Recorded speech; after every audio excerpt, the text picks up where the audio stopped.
1920s were an age of dramatic social and political change. For the first time, more Americans lived in cities than on farms.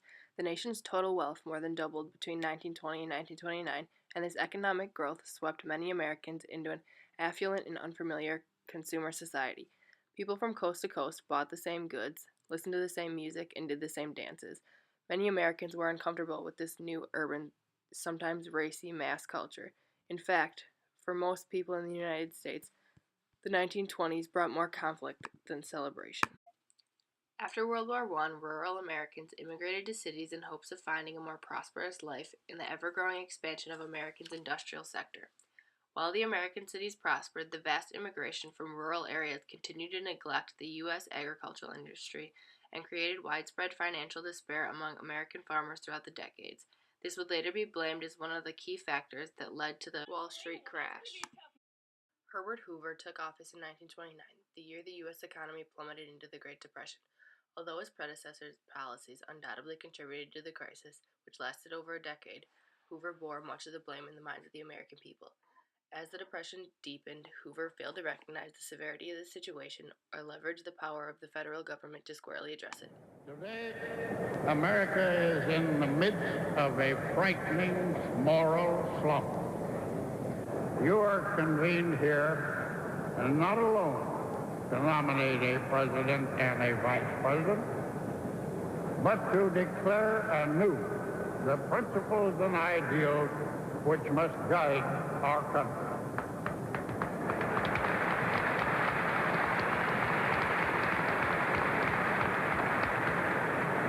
Yours is the task to stop this moral retreat, to lead the attack and recapture the meaning of the word America.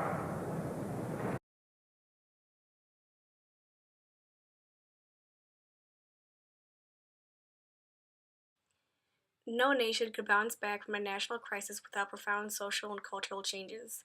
While many undesirable vices associated with hopelessness were on the rise, many families were also strengthened through the crisis. While many businesses perished during the Great Depression, others actually emerged stronger, and new forms of expression flourished in the culture of despair. The Great Depression brought a rapid rise in crime rate as many unemployed workers resorted to petty theft to put food on the table.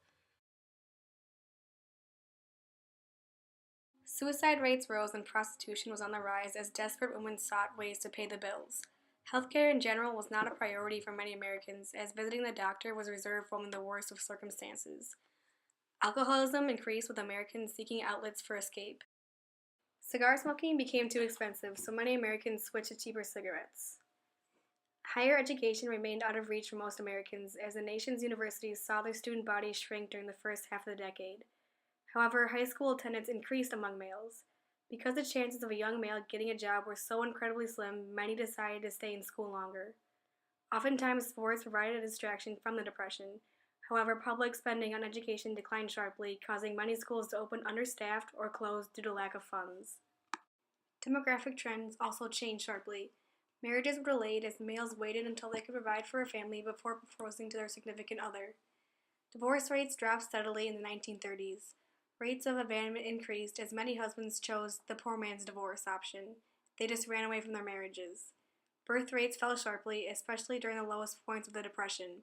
More and more Americans learned about birth control to avoid the added expenses of unexpected children. Pop culture saw new trends as well. Despite the cost of an evening out, 2 out of every 5 Americans saw at least one movie per week. Classic films like It Happened One Night and Gone with the Wind debuted during the Great Depression. Films like The Bride of Frankenstein entertained thousands of Americans despite the hardships. Radio flourished, as those who owned a radio set before the crash could listen for free. President Roosevelt made wide use of the radio technology with his periodic fireside chats to keep the public informed, and a new musical form, the blues, gained popularity during the decade.